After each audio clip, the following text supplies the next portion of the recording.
Hello, so today I am going to be discussing Josef Koudelka's photograph from the invasion of '68.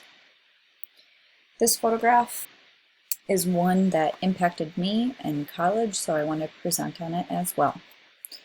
Josef Koudelka was born in 1938 in Czechoslovakia. He was an engineer by trade.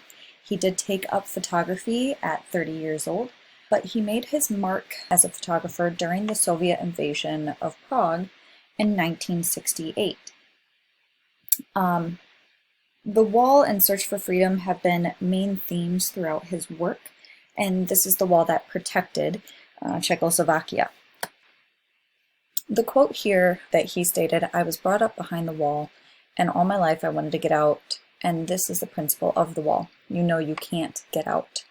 He always seemed to kind of have this type of idea behind his work, and this was always something that you can see reflected throughout his work. These other couple of photographs are also photographs from this series too. So this photo that I wanted to specifically dissect is the view of Wenceslas, pardon if I pronounce that wrong, Square in Prague, Czechoslovakia. It has an intrusive arm bursting into the lower part of the photograph, and it was actually taken August 22nd, 1968 at 5:01 p.m. exactly. And you can see this documented through the actual watch. It gives the feeling that something will happen soon. This quote is from one of my resources, and I thought it actually really enveloped kind of the subject and the narrative of this image. So the truth of the photo seems to be a function of the past, the present, and the future, whether it be more of what appears to be a temporary lull or rather developing conflict and sinister atrocity. It's as if the photographer and us as viewers are waiting for something to happen to help us finally make sense of what we see. I'll be discussing that here in a minute too. So as for the formal elements of this photograph as a photograph, it was composed in a 2/3 format. So 2/3 of the photograph is above the arm, 1/3 where the arm is kind of divides that composition. It was taken on 35mm film. Probably used the Exacta camera that he was known to be using throughout the '60s. This perspective, it really has a dramatic perspective, kind of being set up high like the air almost. A lot of people speculated that he was probably standing on some type of monument or some type of statue in the middle of the square to be able to look down and out through the city. The focal point is something that I feel like I'm torn between two different things. One, looking at the watch, and then secondly, looking down the center of that street all the way to the back top center of the image and kind of going back and forth, and then I worked my way around the photograph. The reason that I feel like I struggle to find an exact focal point is because everything is pretty unfocused. There's still that graininess that I love about these types of photos, but the watch or the town square is the focal point. It kind of competes for both, but still creating a very dynamic image. So this intended audience and context, or the interpretation or emotional response of this photograph, is meant to really show the strength of the human spirit despite the bleak and difficult existence at this point in time. It really is a prolific documentation of the invasion, this whole group of photographs. This photograph specifically is a moment after the invasion that kind of encapsulates all of the invasion photographs that Josef Koudelka created at this point. He really wanted to show truth and commemorate these different moments in time that were happening. This photograph specifically kind of gives you that unknown type of feeling, the unsteady, the waiting, the anticipating, like you feel like something's about to happen when you look at this specific photograph that Josef took. So the Soviet invasion during the Prague Spring is one that really sets off what happened right before this photograph. The Prague Spring was a period of political liberalization and mass protest in Czechoslovakia as a communist state after World War II, and then the Soviet invasion was right after. So it was trying to break it up. So on August 20th, so 2 days before this photo was taken, the Soviet Union led 200,000 Warsaw Pact troops and 5,000 tanks into Czechoslovakia to crack down on reformist trends in Prague, also known as the Prague Spring.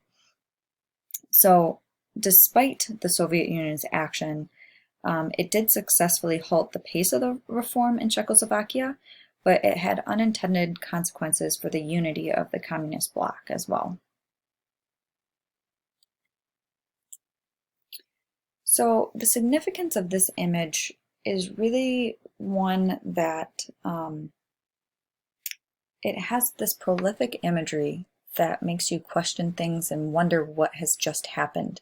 It feels like the calm after the storm, or like how after it rains is kind of like that quiet air.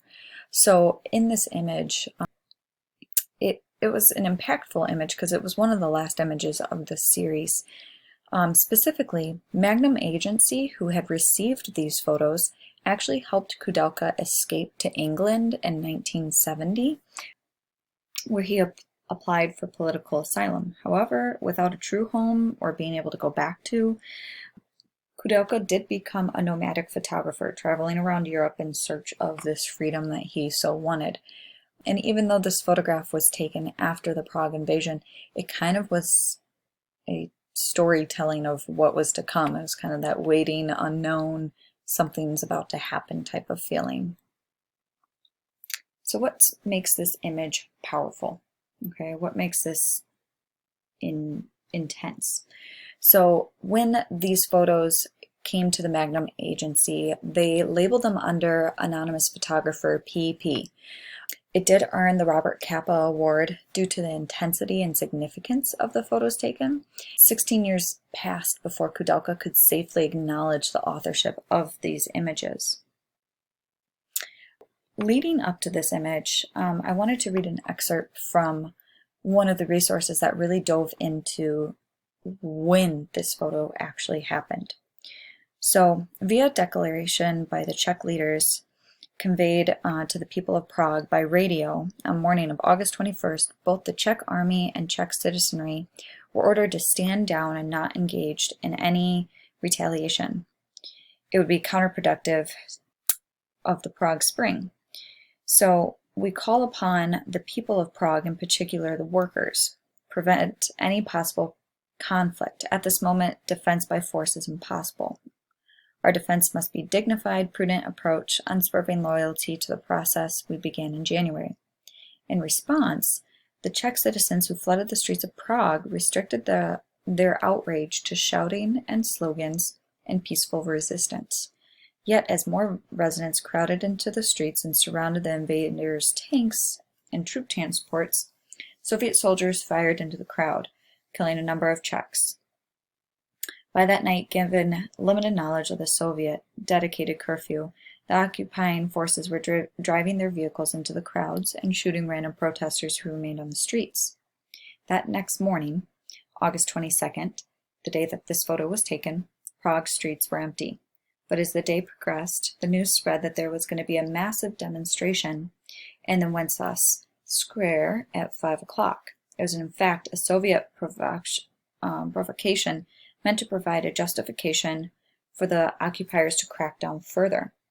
The Warsaw Pact tanks and troop transports idled in the streets outside of the square, awaiting the arrival of what was to be expected a massive crowd of Czech resistors. Czech radio, still in the hands of Czech partisans, pleaded with its listeners to stay inside.